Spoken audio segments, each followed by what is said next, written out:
Hi, Roger. Hi, Bob. How are you? I'm pretty good, actually. Yeah. You sound surprised. Yeah, well, it's the middle of the semester and we're slogging along, you know. Okay, and you're teaching at Union Theological Seminary. I am indeed. In New York, where I should been say... there for 15 years. Where I also have an affiliation, although your affiliation, unlike mine, seems to involve actual work at Union. Or more of it than I do. Let me introduce this. I'm Robert Wright. This is The Wright Show, available on both streaming video and via audio podcast. You're Roger Haight, a theologian of some renown. You're at Union Theological Seminary. You've written a number of books. We're going to talk about one of them, a new one called Faith and Evolution, a Grace-Filled Naturalism, which I'm holding up to the camera right now for people who are watching this and not just listening to it. You also wrote a book called Jesus, Symbol of God, which got you into a certain amount of trouble with Catholic authorities, I gather. You're a Jesuit. I am a Jesuit, yes. Priest and theologian. Before we talk about your new book... why don't we talk a little about what happened with that book? Because I mean that when I say trouble, you were what? You were prohibited from doing certain things for a while, at least, right? I gather that Pope Francis during the reign or whatever they call it, the tenure of Pope Francis. The constraints on you were relaxed, is that right? But initially, what were you prohibited from doing because you had run afoul of doctrine in the eyes of Catholic authorities? Yeah. Well, Jesus, Symbol of God was a substantial book. It was about 500 pages, and it really tried to deal with the theology of Jesus Christ thoroughly. From many different perspectives. I mean, it's not a simple discipline anymore. You have to deal with other religions and method in Christology, and there's just a lot of related topics besides the basic history of how we got where we got. In any case, I thought it was a pretty coherent argument, a steady, relentless argument to conclusion, but it did step on some theological toes. This is the reign of John Paul II, and he is generally considered a relatively conservative pope who dampened, in a way, the spirit of the Second Vatican Council.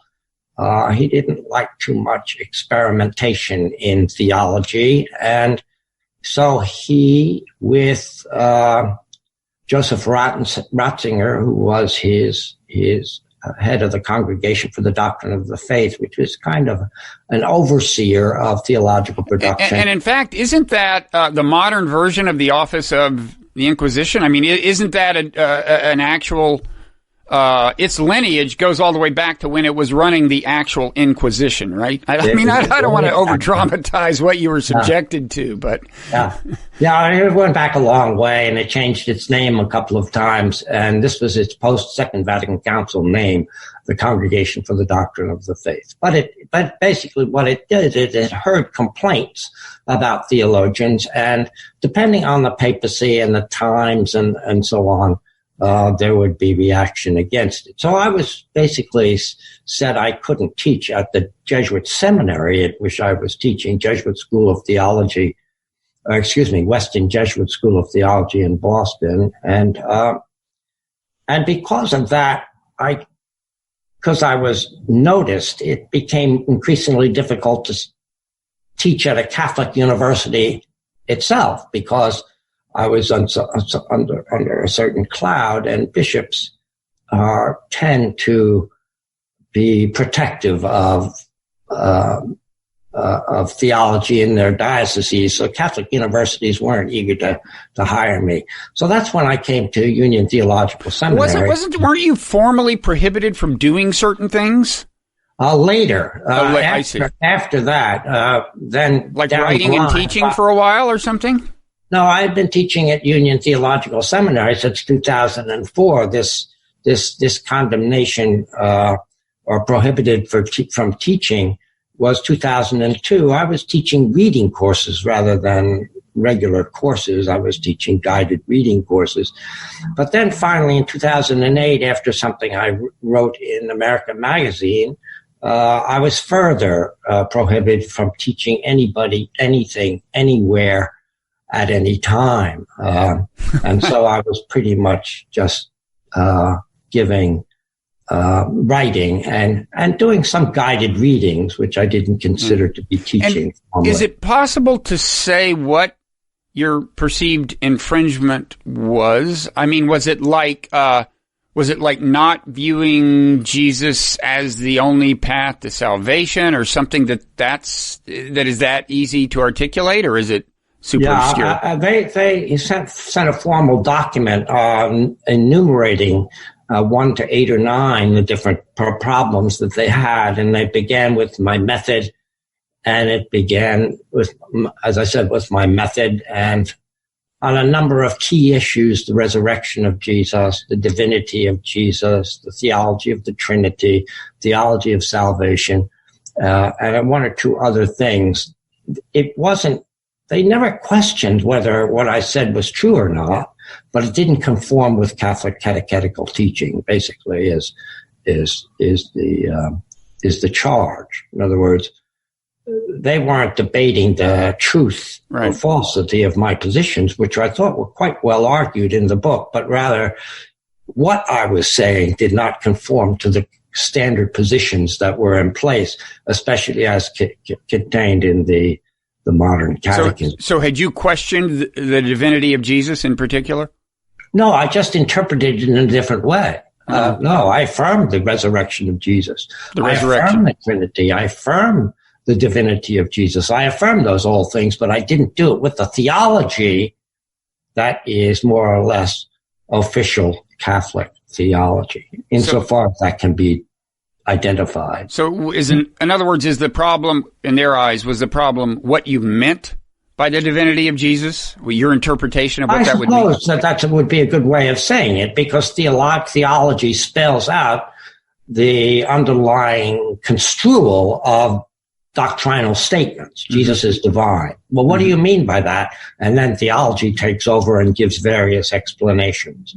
Okay. So that's the kind of thing we're going to get into in this conversation. And, your book, your new book is, I think it's safe to say, largely for Christians, but I think it's of interest to other people. It's of interest to anybody who kind of wants to know what it is that theologians do, Christian theologians, and to some extent Abrahamic theologians more broadly, maybe, because you touch in the book on a lot of kind of classic issues of theological contention.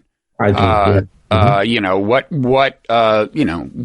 What we mean by God, the question of teleology, the question of eschatology, or kind of, end times, and all this stuff, the problem of evil. And I should say your overarching claim is that science and theology can engage constructively with one another to the benefit of both, right? Absolutely, yes. The basic idea is that these doctrines, standard doctrines, were formulated pretty early in Christian history, especially the big ones like Trinity and the character of Jesus Christ and his understanding of his being both a human being and at the same time divine, but other doctrines as well. For example, original sin is really a very early doctrine with Augustine and so on. As everybody kind of takes for granted now, the character of culture and the understanding of reality at any given time enters intrinsically into how you understand these things. So the supposition is that in an evolutionary world, a post-Darwinian and a modern scientific world, the cosmology and our general understanding of reality is so different than the way these doctrines were when they were first formulated, that you have to presuppose that in order to be intelligible in this new environment, they'd have to be theologically explained in a different way. Mm-hmm. Not too many theologians are doing that. The dialogue between science and Christianity, science, religion, and science and Christianity is well developed. But it's done by people in committee, people who have credentials on both sides, so that the ordinary theologian who does not understand science as from the inside doesn't really have access to that conversation. And therefore, this whole world of enculturating, making sense culturally out of the doctrines of the church has lagged behind. What do you mean? What do you mean when you say by committee? You mean there are actual groups of people who convene, but they're kind of exclusive clubs, or what? Where are these committees? That's right. Well, the best manifestation of this is a 5-volume work, massive work that was sponsored by the Institute at University of California at Berkeley, together with the Vatican Observatory, Vatican. And it's a joint authored 5-volume work that took about 7 or 8, 9 years to be published. And it features sort of the main players in the Christian theology dialogue with science. And many of the people who do that dialogue are theologians who are also scientists. Mm-hmm. And therefore they have a dual expertise, and they can get into some very, very particular problems in the general conversation. Okay. Now, it seems to me that in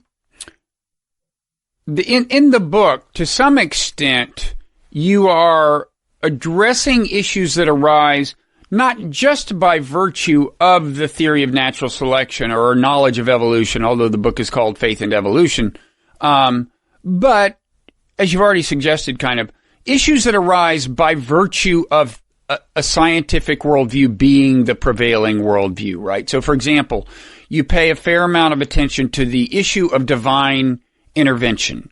Yes. And, I would say that's the idea of divine intervention comes into question from a kind of a broadly scientific frame of mind, right? So in other words, it wouldn't just be an evolutionary biologist who would say, I don't have any, there's nothing I need divine intervention to explain. A chemist might say that. A physicist might say that. They might all say, look, I believe in a world that, runs in accordance with regular laws. I haven't seen anything that requires special explanation. Now, of course, none of them can be sure there's never been a miraculous intervention because they haven't been watching the whole universe since time began. But they would all, scientists of those different kinds might all say, divine intervention doesn't really fit. I have no need for that, given my worldview, right? So a lot of the questions you're dealing, this is to some extent a book about, theology and evolution, but also about theology and science, right? Absolutely. And I use the word evolution precisely because it's a recognizable word and so on, but I use it very, very loosely. I go back and start to talk about the worldview, beginning with the Big Bang, and people might not talk about evolution in those terms. They would think more of emergent reality and so on,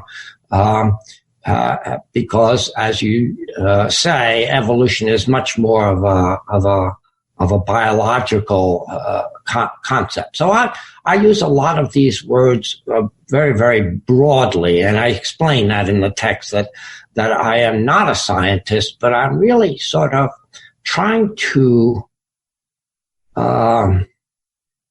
get at the effects of science on general culture.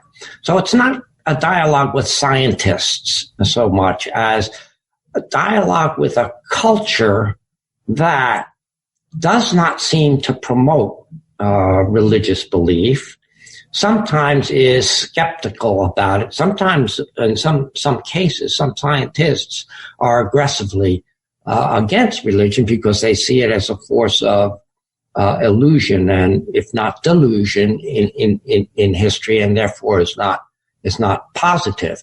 So my dialogue partner is really Mr. and Mrs. Educated America, who has gone through university and has a general idea of science and is aware of the authority that it shares. In many cases, it has just simply displaced the authority of the churches in their own lives and in their own interpretation of reality. Okay, so let's take an issue like intervention, like divine intervention. I mean, it seems to me it's an issue you really have to wrestle with if you're a Christian, or probably, any Abrahamic theologian, because if you imagine a God that sets up the universe and then, and creates the laws that govern it, but then never intervenes, that's what's called deism. Some of the founding fathers were deists. It's a respectable thing, but it's generally, we think of Abrahamic religions as being theistic. It's a God that is in some sense a hands-on God. So one challenge facing you is for you to talk about God in a way that is scientifically respectable, but isn't deism, right? Mm-hmm.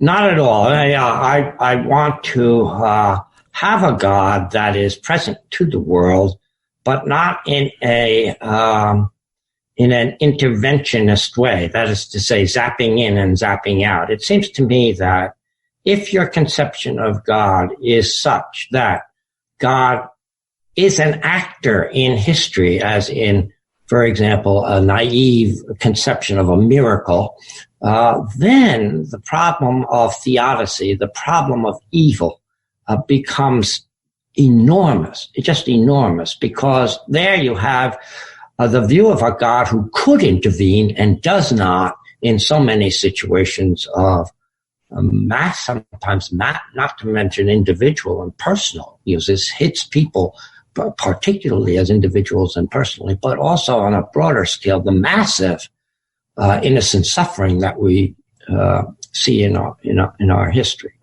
So it seems to me that an interventionist God, upon reflection,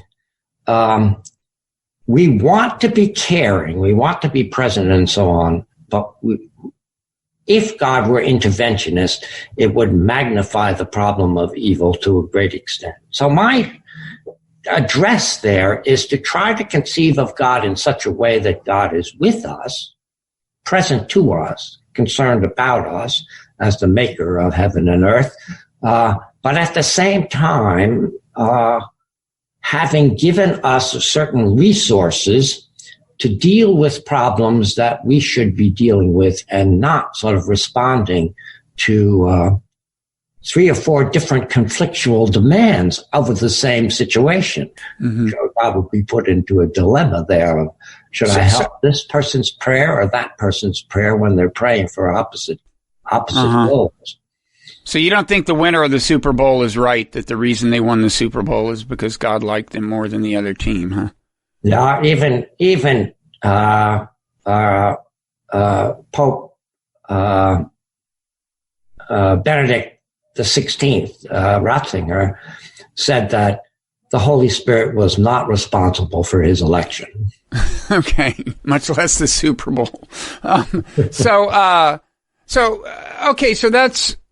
are you saying, I mean, classically, the problem of evil grows out of the assertion that God is, omnipotent, omniscient, and benevolent, right? Yeah. And it's just hard to square those with the fact of suffering. And, one common attempted solution is to say, well, that's the price of free will. God could keep us from suffering, but God wants us to be free to make our own choices. Inevitably, some people are going to make bad choices, bad for themselves, bad for other people. Is your solution to say that, do I understand you say, well, actually, in a sense, God is not omnipotent? Yeah. I would want to first preface my remarks is I don't have a solution to what is usually characterized. Yeah, in fact, I should say in your book you call, the theodicy is another term for the problem of evil, and there's a phrase in your book, the flat-out, unresolvable problem of theodicy. So yes, you definitely don't profess to have a solution. Yeah.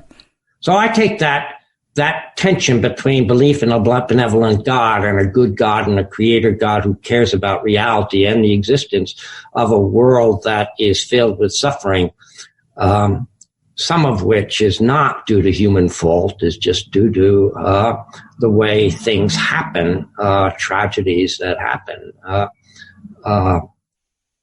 So I see no solution to that, but I see an aggravation of the problem for an interventionist God, and at least a softening of that problem in the explanation that you just gave, namely to allow God is not a determiner of history or evolution.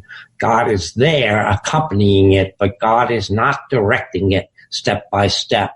And he has left space for human freedom and the openness of the evolutionary process. Mm-hmm. So, some people might be having trouble imagining what you're imagining. In the sense of, I guess, a God that is not interventionist, but is not a merely deistic God, right? It's kind of like, what is that like? So a God that's not going to intervene here or there, but a God that is not entirely hands off, so to speak. And of course, I'm sure part of the problem is that I'm framing this anthropomorphically when I use a phrase like hands off, which you don't encourage, I know. But, yes. But I'm sure you recognize this problem of kind of conceiving clearly of what you have in mind if it's not an interventionist God and not a deistic God. Yeah. Yeah. I see a lot of opening in Christian theology for a dialogue with science and questions like this in the doctrine of creation. And the doctrine of creation is one of those doctrines which is, it's phrased very, very simply. God created all things out of nothing. That said, there was no coterminous matter and so on that God worked with, that God somehow called into existence out of God's own power, the power to be. And that conception is verbally pretty simple, but as soon as you start thinking about it, it gets very, very subtle. For example, it calls for the existence or the presence of God in all things at all time, because creation is not a doctrine about the beginning of things. It's a doctrine about the relationship of all things to the power of God right now. Creation is going on all the time. Creation is God holding things in existence, and that places God in the very mix of things. There's a phrase for this, a term for it that is quite current today in theology. It's called panentheism. It's a neologism that's contrasting the idea that all is God and God is all things, pantheism, everything is God and God is everything, with everything is within the power of God, such that the power of God is within all things, directly present to it and at work in it and sustaining it and so on. To negotiate that understanding, it requires, as the whole conversation with science does, a kind of nuanced language that transcends talking about God in simple, ordinary languages as if God were a big person in the sky. Science is a very sophisticated language that only insiders can really understand, and do so only by discipline, one discipline at a time. Whereas Christians tend to be afraid of science and talk about science from a very catechetical, simple kind of anthropomorphic understanding of God. So one of the conditions for the very possibility of having this dialogue with science requires a little bit of sophistication about our theological concepts of God. So rather than simply God is our Father, a big person in the sky, I use 3, 4, 5 actually metaphors for God that are quite abstract, are used by theologians currently, all of them, and they allow one not to escape our personal understanding of God, which God always transcends, but at least to be a little bit more sophisticated in how we understand God. So I have 5 of them. Let me just relate them to you. One is God is the pure act of being itself, pure energy of being. That comes from Thomas Aquinas. A second one, similar to that, but quite different really, is from Paul Tillich, where God is the ground of being. Paul Tillich was at Union Theological Seminary, where you are now, I would add. Yes, just an historical footnote. Amazing to think that occasionally I'm in the same class where Tillich held his seminars. Is that true? You teach in the class where he taught, or have you? I'm assuming that he had various seminars and taught in multiple classes. The chances are you have intersected in that way. He was there a long time. So anyway, a third one would be God is serendipitous creativity. That comes from Gordon Kaufman, recently deceased professor at Harvard University, who is used to this conversation with science, and this is obviously a conception of God where God is the very energy of creativity in an evolutionary emergent world, and is serendipitous. That is to say, God is open-ended in God's accompaniment in energizing the forces of evolution. A fourth one comes from Karl Rahner, the prestigious Catholic theologian of the 20th century, who called God simply absolute mystery, absolute incomprehensible mystery. It's one of Karl Rahner's most penetrating and realistic terms for God. Although wouldn't some say that's kind of dodging the question? I mean, it's like it's less and by the way, I know mystery is in the Bible. You can find it in the letters of Paul the Term, and I gather it's a big word in Catholic theology in particular, is my sense that the Catholics growing up hear the word a lot. But at the same time, those other things I would say are in some sense or another characterizations of God. Isn't incomprehensible mystery or whatever kind of a refusal to characterize God, or is that not fair? Absolutely, it is, but it has two elements to it. It has a knowing and an unknowing element to it.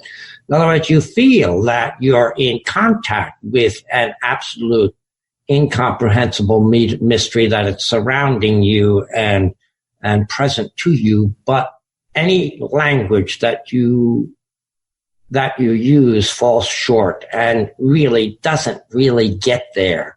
So you're in touch with this reality in some way, but it acts like a kind of horizon for your language, so that you're always speaking against this absolute reality, about this absolutely incomprehensible mystery, knowing that you're not really getting there. So it's and I guess it's possible for something to be a mystery and yet for you to have some idea. Like if you're halfway through an Agatha Christie story, you've got some contours in mind as to what the solution must be like, but you're not there. So I guess, to say something's a mystery is not to say you're in a state of complete and all-encompassing ignorance. You may have a sense.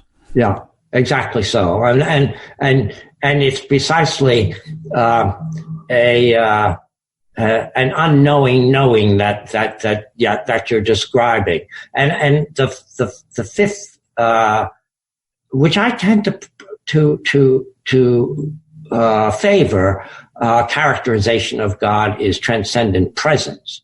In other words, it's a sense that God is a presence to one, you think of so many people who have various experiences of God, and when they say God, they're really sort of drawing from this experience that they had and has never been able to be repeated and has had a marked impact on their lives so that they remember it. It was a sense of God's presence. And yet that came to them, that they didn't fabricate or make up. It came to them, but at the same time, didn't have any kind of contours where they could grab hold of it. So it's kind of like absolute mystery, but it's more a sense, though, that God is present to one. So I use that term because I think a lot of people who are theists and live their lives, whether they're churchgoers or not, against an horizon of God being there, that metaphor of presence with a capital P can resonate with that experience. Yeah, that's an interesting phrase, transcendent presence, because I mentioned, kind of classic issues that theologians wrestle with. Another one is this idea of transcendence versus immanence. Like, is God transcendent in the sense of, kind of out there or along some other dimension, or is God immanent in, you tell me, you know better than I do, but is God better thought of as like kind of right here embedded in the fabric of what we see and experience? And in a funny way, transcendent presence kind of has it both ways in a little, does that make sense? It does, yeah. That's a lively conversation in this dialogue between religion and science and Christianity and science. Because if you're going to say that God intervenes or doesn't intervene, you always have some sort of conception of what you even mean by intervention. And then there are various positions that scientists spell out or theologians spell out in their dialogue with science that allow the tightness of inner worldly causality, but at the same time make space for God to be present to that without being God's self being an agent in the line of causality, but being a presence, a sustaining power behind it, but not. And very interestingly, Bob, this is quite remarkable. This dialogue frequently goes back to Thomas Aquinas on this issue, where he developed a distinction which is a clean distinction, but once you try to wrap your head around it, again, it escapes you, and it's the distinction between the causality that God exercises by being present to and active in and immanent in the world, but at the same time transcending it, and the causality that we see in everyday life, whether it be the billiard ball smashing the pack or the photons and the neutrons and so on interacting inside an atom. Everything that is this worldly causality is distinct from an other worldly causality, namely God's, sustaining the whole process and holding it in being. It's an answer to the question, why is it there anyway? And why is what? I'm sorry? Why is all this world and why is all the causality happening in the first place? Why? And it tries to answer that question with a content-free answer, namely, it's the power of God that's sustaining it. Because you really can't wrap your imagination around what that causality is. Yeah, it's funny. So I mean, the idea is God is a prerequisite for causality happening. It's a prerequisite for the regularity we observe, and is in some sense deeper than the regularity itself. Absolutely. That's exactly what I'm trying to say here. The image that's frequently given, comes from Augustine, is like the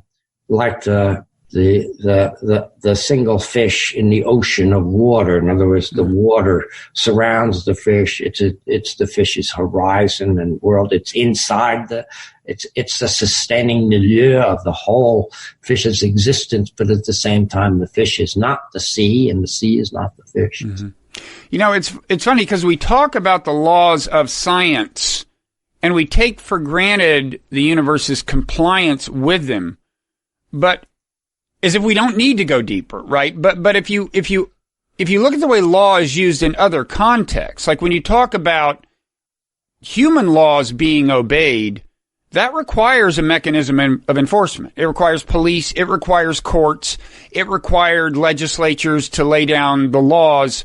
So in that case, we don't think that the laws would automatically be followed. We think that there must have been something that conceived them and something that keeps them operating.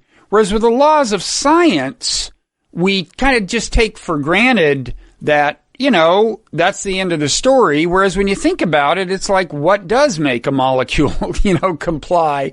I mean, if you go down deep enough, it's like, another analogy would be, if you were like like the laws, like a computer program, software is completely regular. There are these if-then statements and they are followed. But if you ask what makes a computer execute the logic, there's actually something deeper, which is that we've figured out how to harness the laws of physics to make sure that those if-then statements are obeyed, right? I mean, behind the software, there is this computer with electrons and stuff doing the work. It's just in general, when you think about it, for any laws ever to be obeyed is amazing. And you're saying one way to think of God is not the only way to think of God, but as part of the answer to the question of how and why does this keep happening, the regularity we observe. Yeah. Yes and no, I would say, because I don't see laws as that to which reality conforms, but rather the way reality behaves is codified or codified, and we find the patterns there, and they're always changing. So I want to keep the evolutionary movement saying that God is not a designer that figured all this stuff out, but God is much more open, serendipitously creativity, and leaves the development of laws up to the way they have fallen out by evolutionary theory. And to point to an evidence of that, I would think of so many of the dead ends that evolutionary, it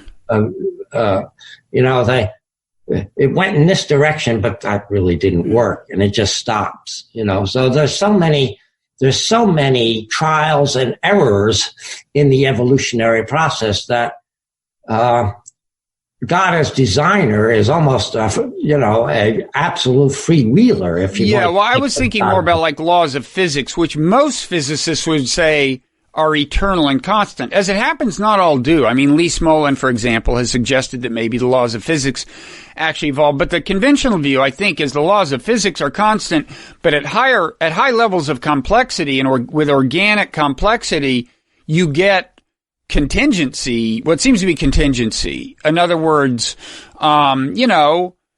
it could have been that, rather than, if you imagine what happened to be that we killed off the Neanderthals, could have been that they killed off us. I mean, as it happened, something in between seems to have happened because we have some Neanderthal DNA. But you go back to these various, if a meteor, doesn't hit the planet or something, and certain species don't become extinct, all bets are off, things change. At the same time, as you note in the book, there is a kind of directionality in the sense that, notwithstanding the contingencies, natural selection seems to generate greater degrees of complexity. Not in the sense of in the most literal sense of inexorably, but it's a strong tendency that seems to grow out of the laws of evolution that at any given time, if you ask what is the most complex organism you've got, it's probably more complex than the most complex organism 300 million years ago or something. That is the tendency, and it has led so far to us, which is not nothing, right? Because it is relatively speaking, intelligent life, and it is self-reflective life. It's life capable of examining its own conduct, reflecting on it, doing what you do, ask ultimate questions, and so on, right? So this brings us to the question of teleology, right? Yeah. And I've always thought, I mean, you said that, surprisingly, a whole lot of theologians don't grapple with science at all. I've always been a little surprised that so few theologians seem to grapple with evolution, because in other words, that so many of them, on the one hand, accept it. They say, yeah, I'm fine with the theory of natural selection, yes, but don't go the next step of saying, well, I guess if I believe in some sense a creator God, and that we are a manifestation of design intent, then we should think of natural selection as an instrument of divine creation, right? I mean, does that make sense to you, to think of it that way? It does. At least I have problems with, or I have difficulties in sorting out the different meanings of teleology. Sometimes it means things just fit together, and sometimes it's modeled on the human person, you know, with a mind that intends to do something, and therefore you read this complexification of especially life as leading in some direction. And therefore you're implicitly modeling it on a big person in the sky who has an aim for that. My tendency is not to go there, not because it may or may not be a legitimate argument, but it is one that I really can't control. I can't control it from a scientific point of view, and I'm really not sure of my premises on a humanistic experiential point of view. So okay, but when you say you don't go there, where is it exactly that you're not going? Are you saying you don't have a teleological worldview, or you don't? I do have a teleological view, but I don't sort of back it up with empirical evidence. Okay. My evidence for... And we should say teleology refers to purpose, the idea that there is some overarching purpose that encompasses our own existence and everything. There's some larger purpose unfolding or something. Yeah, and there's the directionality that you point to is open-ended as far as we can see, but it's going someplace. It's the arrow of time is pointing at something. My way of thinking about that issue is to premise it on the fact that we are products of evolution. In other words, the evolution of life produced Homo sapiens, and Homo sapiens is a thinking, reflective person who can have not only consciousness of things outside itself, but self-consciousness, bending back and even asking about ourselves, and so on. So that's the first premise in which I move to a second reflection, that if we are ourselves a part of the world, we are the world, but a part of the world that's self-conscious, so the world that is conscious of itself, then we can legitimately, as being a part of matter that is self-reflective, to discern in our very beings the logic of the world of which we are a part and which produced us. It's kind of an Hegelian move. It kind of looks at the developing human spirit and recognizes that it is not other than the world, looking at the world as if the world and the universe were something outside the self, but conceiving of ourselves being the universe itself, but in a conscious manner, so that we legitimately can sort of read within our kind of universal patterns of behavior the idea that we act for a reason. We act in order to do something. We spontaneously work with purpose and with goals and so on, so that reflecting on the human species itself and our consciousness and how we behave is a reflection of the whole of the universe manifested in each one of our behavior patterns, and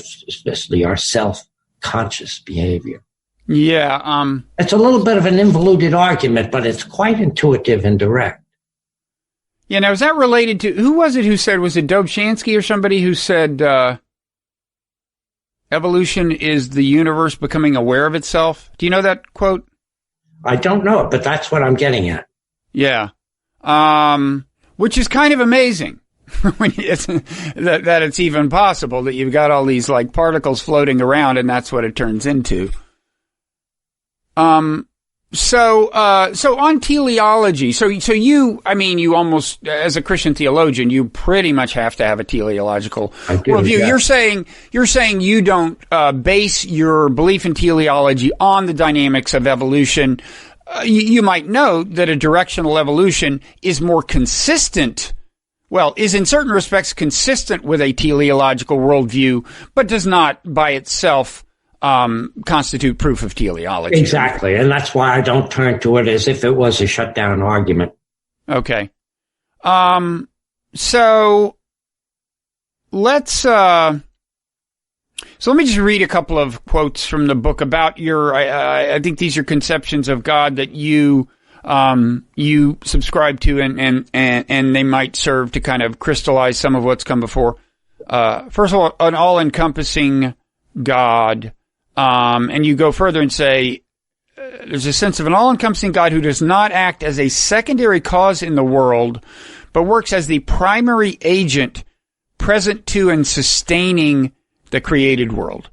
Yes. Mm-hmm. Residing at a level deeper, some people might say, well, as far as I can tell, the primary agent sustaining the created world is the laws of science. You're talking about something deeper than that in some sense accounts for and sustains the application of the laws of science. I don't know. Yes, exactly. In other words, this prime causality or primal agent is God creating, God's creating and sustaining reality. It's unempirical. You can't sort of see it and so on. The proof for it or the evidence for it is what I would call a religious experience, an experience of being dependent not on simply the forces of nature that generated me, but more deeply being dependent on the reason for there being reality at all. So why is there anything at all? Applied to me, why am I thrown into existence and here I stand? So this sense of being dependent. I don't take this as a knockdown proof of God by any means. People can say, of course, I'm dependent on the genes of my parents and so on. I'm dependent on the forces and the vectors that led to my existence. So I'm really transferring, and this is what a religious experience is. It's transforming a kind of naturalistically explained experience and entering into another dimension with it. Some would say metaphysical. It's behind the physical. It's a conception of reality that credits a power of being that is sustaining the whole of things. And I take that to be experiential. I don't think you can argue put somebody into that position. Right. And so on. It's an experiential thing. So if somebody says to you, well, I don't need to go deeper than the laws of science. You can say that there's this thing that's deeper and you can call it God, but I don't feel I need myself. Is part of your answer that you've actually had religious experiences that make you believe that there's something deeper? Have you personally had experiences of this kind? Yes, I wouldn't put it in a plural sense because I wouldn't point to this one or that one, but I would talk about a deeper sensibility, a deeper recognition, partly rational, partly feeling. I'm not going to locate it into some sort of area of the brain and so on, but a kind of overall sense that the whole of reality is dependent on a one that sustains it. Namely, a good popular cosmologist, Sean Carroll, practically says what you just said. Scientists don't have to explain why reality is there. It's there, and we work on it. We try to understand its mechanism. And he says point blank, I don't need to answer the question of why it's there. No, but it's still a good question. And he doesn't. He doesn't answer it because he doesn't feel required to answer it, and he wouldn't have any evidence if he tried to. And he's a good scientist, and therefore he needs evidence. But there are others who have this kind of religious experience, and behind all these faith traditions, all these religions, is some kind of deep experience that is tapping into the ability of the human mind to ask the question and to experience. However, there are various descriptions of what a typical religious experience is, and so for using any given one of them to explain that the givenness of reality is because of something that's holding it there and is its ultimate rationale for being there. Yeah, I mean, there are a number of descriptions. There's the, are you talking to some extent about what's called a mystical experience, or would you just call a mystical experience a subset of religious experience? I do the latter. I follow William James on that. He's quite clear that all religious experience is mystical, and to put mystical experience someplace off in a category, it's just sort of an exaggerated case of what is the case in anybody who has an experience of something much larger than the whole of created reality itself. Yeah. Now, the bare bones generic part of his definition of mystical experience is something that's, the term is ineffable, that is indescribable, but what's the term he uses for noetic? Imparting knowledge, noetic, but ineffable, indescribable. But then he does go on in varieties of religious experience to note some common characteristics that you sometimes find in an oceanic feeling, and we've heard, and some of us have had things that not just in Western tradition, but in Eastern tradition have had, a sense of connection with everything else, or a sense of dissolution of the bounds of self. I guess you're saying that none of those that I've listed are essential characteristics of a religious experience. But is there, I guess, what would you say? Would you say that what they have in common is this sense of something beyond, or what? Yes, exactly. I would say that that's why I call it beyond the physical, the meta, something deeper than or behind or underneath that experience. And there are different ways of characterizing it, and even and James is so good on that.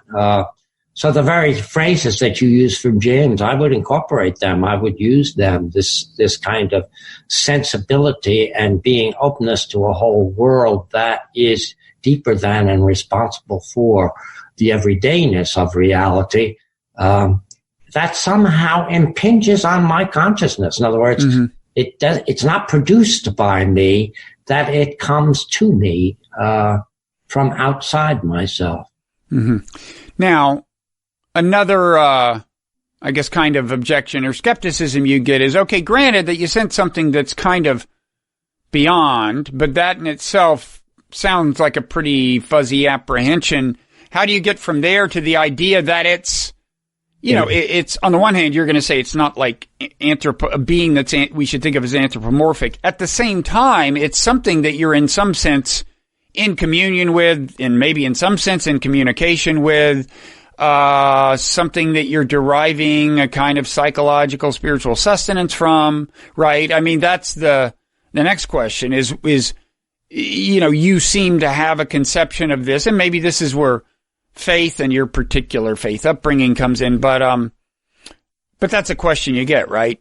Yeah, it is. And I do, too, have a subtle answer to that, too. In other words, it's not a simple, an oceanic experience is, it communicates something in a vague way, but it's not very, very definite. It's precisely in its definiteness. So I would combine two things in a religious experience that helps explain it. The one is that it happens within oneself. It's an experience from within or within oneself of something greater than oneself being present to oneself and so on. But at the same time, in order to have a definite content in the most general terms, and not just a simple feeling that's there, but some sort of content to it, requires a medium, a mediation, an event, or a scripture, or a prophet, or a religious tradition, a community, and so on, all of which helps you to identify and give a language so that you can just not have this as a private experience, but you can begin to plumb analogies or commonalities within great differences always of other people having this experience. So this is what I see as the role of Jesus Christ for the Christian. How does the Christian know anything about this thing that it's calling serendipitous creativity or the pure energy of being that's holding me in existence? Well, I look to some teacher, and the teacher tells me its character. And for a Christian, Jesus of Nazareth plays that role. I would suggest that the Buddha plays that role for Buddhists. I mean, there's so many different kinds of Buddhists. I don't want to generalize too, but broadly speaking, they appeal to the sayings and the practices of Buddha to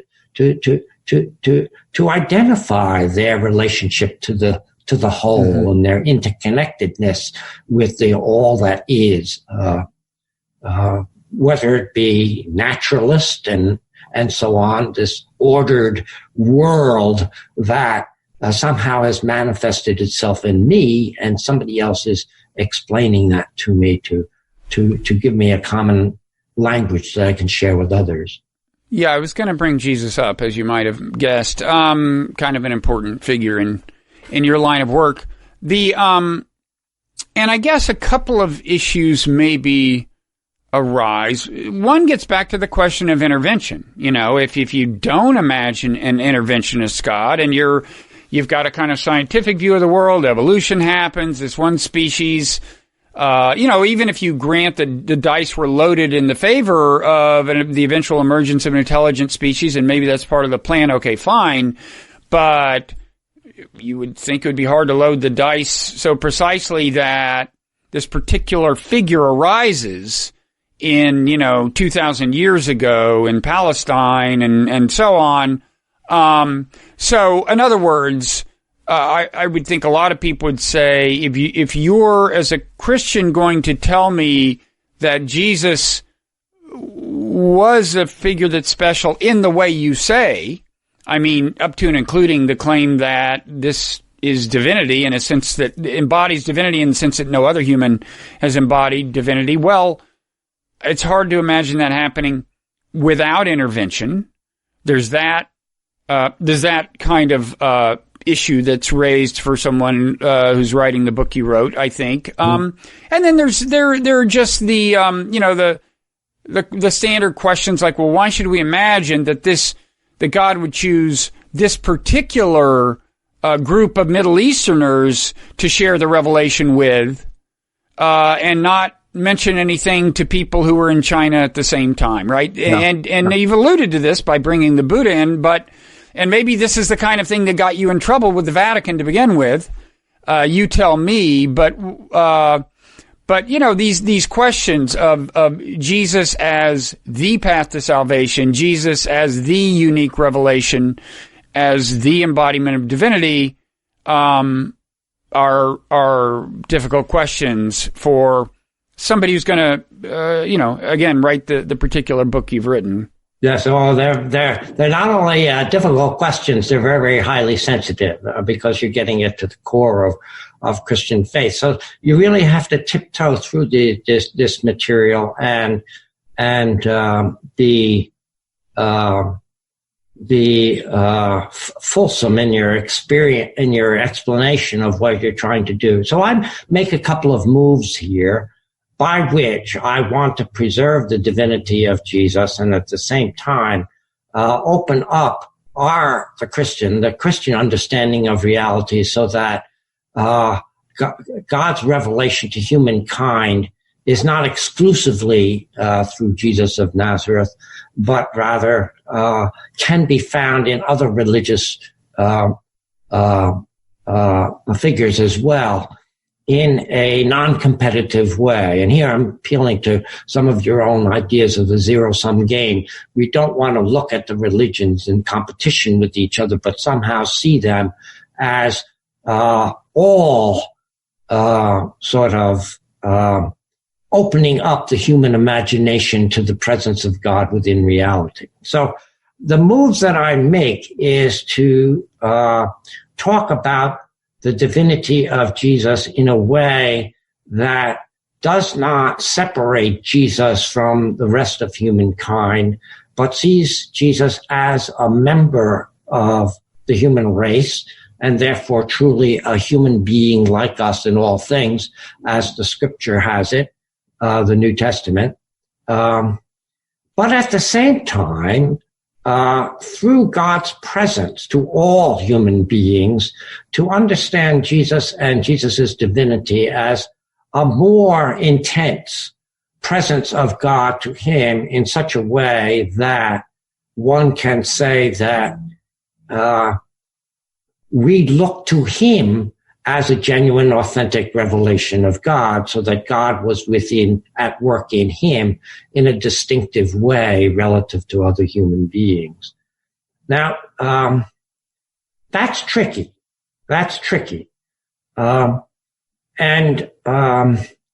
If I were to appeal to the New Testament for validation of this particular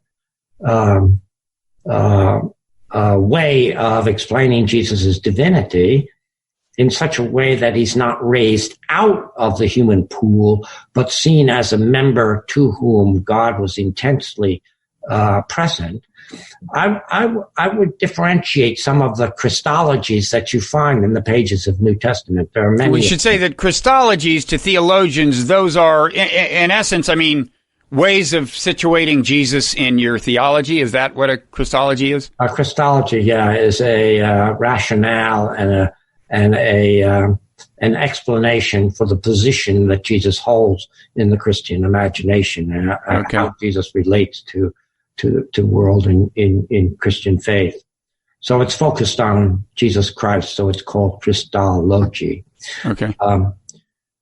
There are many Christologies in the New Testament, but two stand out. One is the Christology that's found in the beginning of John's Gospel. In the beginning was the Word was made flesh and dwelt among us. That Christology, which is suffused with Greek language, really took off when Christianity spread out of Palestine, north and west, and then east, and so on. But in the Greek Greco-Roman culture, where Greek intellectual culture really prevailed, that Christology really won the day. But in terms of the prevalence of Christologies in the New Testament, spirit Christology. So what made Jesus in a distinctive way and closer to God than anybody else? The prophet who spoke for God and represented God. It was the Spirit of God that worked in Jesus' conception, that worked in his life and gave him power, that authorized his ministry, that was communicated at his baptism. All through the Gospels, the Spirit of God is the agency of God working within Jesus, as God works in all human beings, but in Jesus in a special way, to make him in a distinctive way the representative of God. Now, this can be understood in a non-competitive way. It does not subtract from Jesus' authorization by the divine Spirit working in him. To say that the divine Spirit blows where it wills, it can be found at work in the revelations in the Quran to Muhammad. It can be found in Moses' encounter with God at the liberation of the Hebrew people from Egyptian captivity, or from the giving of Sinai that cemented a covenant with God. So the Spirit was working in Moses as a leader, and therefore so on. So the claims of Jesus, about Jesus by Christians, are elevated because there are different theologies. But the manifestation of God as Spirit in Jesus can be understood that makes him the revealer of God in a special way, but at the same time not in a competitive way with the Spirit working in other mediations of God's presence in the world. Yeah, let me say a couple of things. One is, the first, the theology at the beginning of the book of John, in the beginning was a word. The word word, as you know, is a translation of the Greek word logos, which was a philosophical concept that implies kind of a reason, a logic, kind of running through the affairs of the world, maybe governing the universe, whatever. I've always thought that has the idea of the logos has rich possibilities for a kind of modern theology. I actually got into this a little in my book, The Evolution of God. I talked about, Philo of Alexandria's theology of the logos.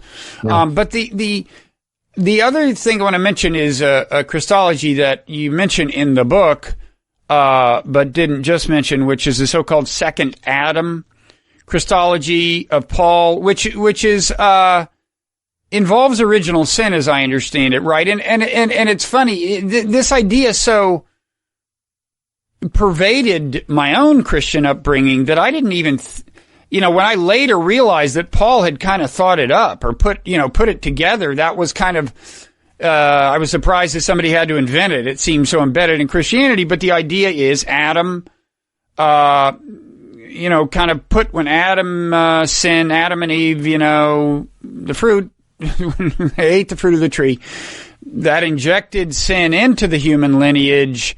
It is transmitted from human to human. I mean, that's actually a doctrine of original sin that I wasn't so conscious of. But what I was conscious of was the idea that Jesus is kind of the other end of the story. Yeah. Jesus alleviates you of that burden. If you believe in Jesus, you're as your Savior, you're liberated from the burden of sin that's been passed down since Adam. There's something about that Christology that seems to me resonates with part of evolution. I mean, evolution doesn't sustain the idea of original sin. If by original sin you mean some human or more distant ancestor screwing up along the way. Right. But it is consistent with the idea that sinful tendencies are transmitted to us and we inherit them at birth. I mean, I think, kind of tendencies toward greed, lust, violence, I think can be plausibly attributed to our evolutionary background. And I don't know how you handle the other end of it. If you're, exactly, it doesn't, have to be Jesus per se, but I mean, maybe just becoming self-conscious organisms and reflective in the way you're reflecting, in the way that moral philosophers reflect, in the way that we all reflect, is the way we may ultimately be able to achieve a kind of a liberation from the burden of our the less fortunate part of our biological heritage. I don't know if, you mentioned original sin in the book. Big time. What's that? Big time. Right. So how do you react to that? What I just said?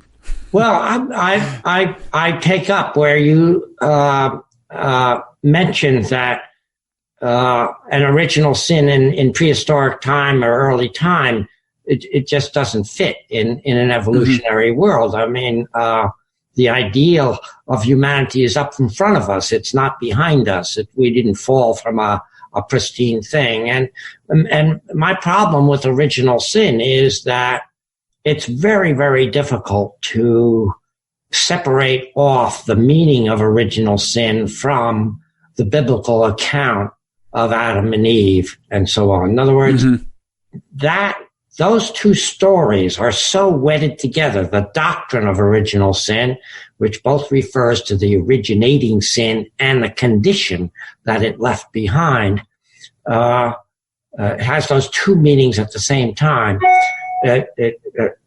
So that is so wedded to the biblical account, which is then taken as a literal story as the beginning, that it's almost unredeemable. So my answer to that is to dismiss the doctrine of original sin, because it also influences the doctrine of Jesus Christ in a way that is intolerable. And people are reacting against it all the time, but not carrying through on their reaction against it.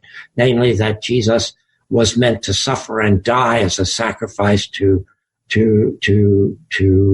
assuage an angry God at human sin. So, my construction is to want to give an evolutionary explanation for sin. The point of the doctrine of original sin was to make sure that it was blamed on human beings and not blamed on the Creator. But we can associate our tendency to sin, precisely as you said, from evolutionary forces and evolutionary power, vectors of that want to sort of protect not only the species, but protect the individual. We cling to life, basically. And it's a first instinct, and it's an instinct of self-perfection, preservation, and preservation of not only ourselves, but also our species. So I really want to get rid of the doctrine of original sin, not in order just to get rid of it, but in order to open up a more positive view of what Jesus Christ is about, namely a revealer of the character of God that identifies this feeling within ourselves of a divine presence out there, but also within us, to see his positive role as being the identifier, the representative, I call it, the representative of God for not the only one, not the exclusive one, not the one that everybody has to hold on to, but a valid, really revealer of the character of God. There's a tendency, given the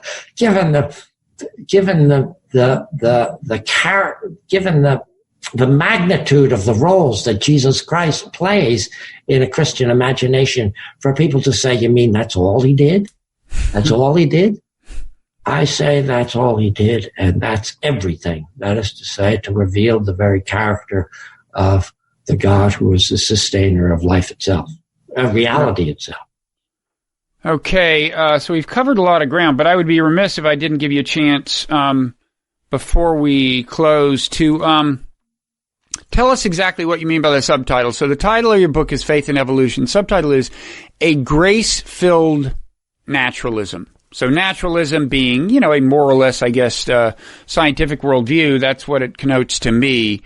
And grace, of course, is an idea with, rich, kind of theological history. What do you, and I take grace in that context to be kind of, a sense of, gratitude for or recognition of, I don't know, the gifts that, I guess you could characterize the gifts in various ways, but something of divine origin generally. What do you mean by a grace-filled naturalism? Yeah, there's a whole line of thought in Christian theology that tries to identify and characterize what God's loving concern for human beings, how that plays out. And that's called the theology of grace. It both identifies the character of God being a benevolent, loving, and caring God, but it also spells out how that love and care is manifested in human lives. So in the in the writings of the Hebrew scriptures, you see the power of God as spirit working within people, working for Israel, working in individuals, responding to petitions and blessing people and so on. And that carries over into the New Testament, where God's Spirit is spread into the community through the name and ministry of Jesus, released into the community so that God is experienced within the community as working within human lives and within the community itself. So grace is not just being grateful to God or God's graciousness to us, but it has a theological representation of God acting within the human species, within human persons as spirit, as uplifting, as moving, as inspiring, as revealing and making God's self manifest in human life. So God's a grace-filled naturalism says, listen, science describes the world as we know it and does it very, very carefully with measurement and so on. And by slow increment, the whole world of scientists in their different disciplines is adding to our understandings of the mechanism of the world.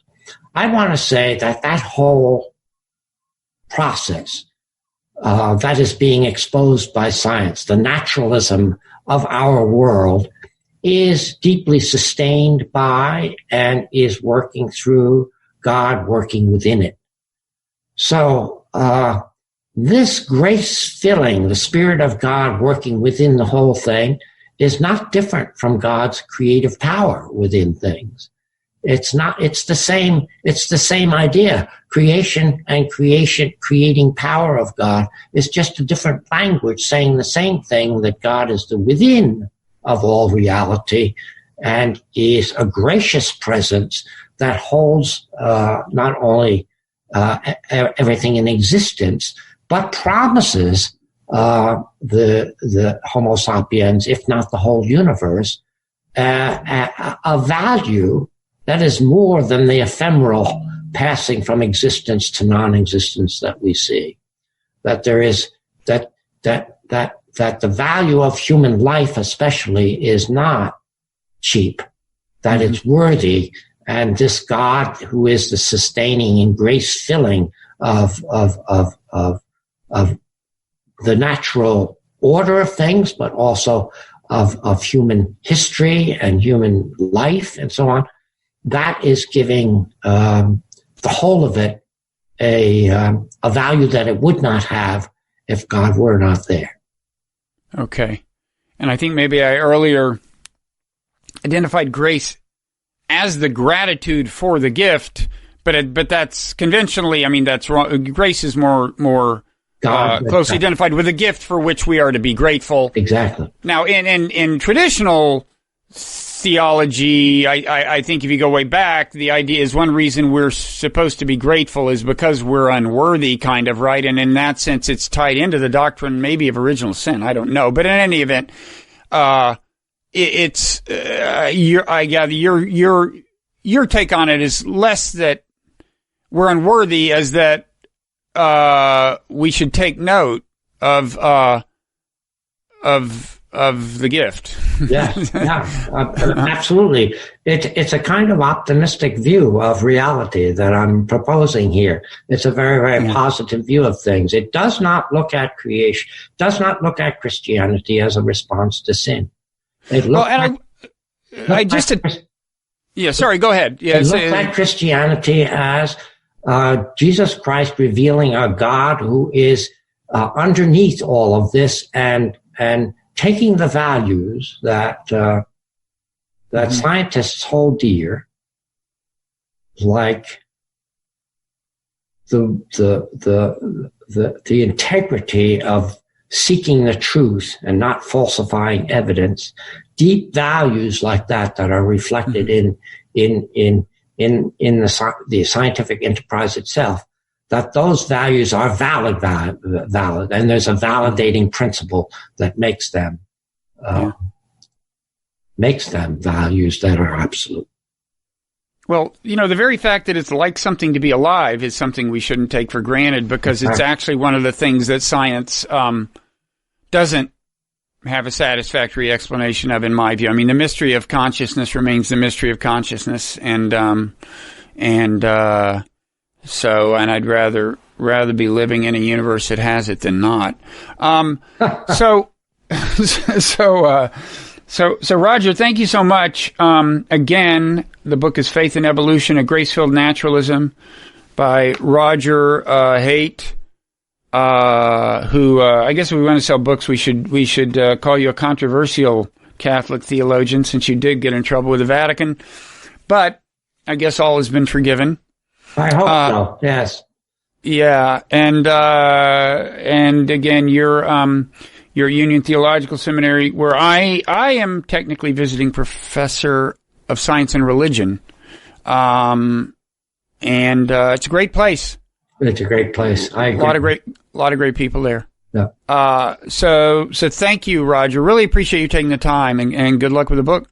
Thank you, Bob. I appreciate your interview, and the conversation has been very revelatory for me, too, as I respond spontaneously to your questions. Yeah. Well, you're too kind, but I really enjoyed it myself. Thanks.